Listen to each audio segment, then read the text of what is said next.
Devara movie box office success celebrations మొదలయ్యాయి. Junior NTR Koratala మూవీకి block buster talk రావడంతో నందమూరి ఫ్యాన్స్ కాలర్ ఎగరేస్తున్నారు. దీంతో మా అభిమాన హీరో సినిమాకి బాక్సాఫీస్ కలెక్షన్స్ ఏ స్థాయిలో వచ్చాయనే ప్రశ్నలు మొదలయ్యాయి. ఆ వివరాల్లోకి వెళ్తే దేవరా మూవీ రిలీజ్ కు ముందే ఇండియా ఓవరీస్లలో ఇలా ప్రతి చోట ప్రీ సేల్ బుకింగ్ లోనే పలు రికార్డులు సొంతం చేసుకుంది. ఇక ఈ మూవీ ఫస్ట్ డే కలెక్షన్ విషయానికి వస్తే దేశవ్యాప్తంగా 77 కోట్లు వసూలు చేయగా ప్రపంచవ్యాప్తంగా 140 కోట్లు సాధించినట్టు ట్రేడ్ వర్గాలు రిపోర్ట్లు వచ్చాయి.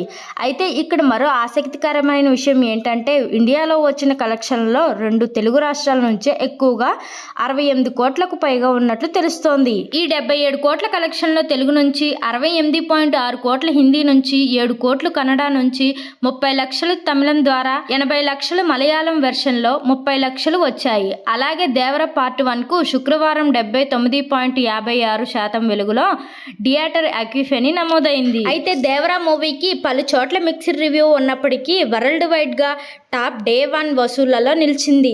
ఒక పరంగా చూసుకుంటే ఇది గ్రాండ్ ఒపీనియన్ అయినప్పటికీ ప్రభాస్ కల్కి 2898 AD మూవీ కంటే తక్కువే అని ట్రేడ్ పండితులు అభిప్రాయం వ్యక్తం చేస్తున్నారు. కాగా కల్కి movie first day world wide గా 191.5 కోట్లు రాబట్టింది. ఇక ఈ వీకెండ్ లో దేవరా మరింత థియేటర్ అక్యుఫెనీ నమోదు అవకాశం ఉంది. చూశారు కదా ఫ్రెండ్స్, ఈ రోజు టాపిక్. ఈ వీడియో కనుక మీకు నచ్చినట్లయితే లైక్ చేయండి, షేర్ చేయండి, ఎలా ఉందో కామెంట్ చేయండి, అలాగే సబ్స్క్రైబ్ చేసుకోండి.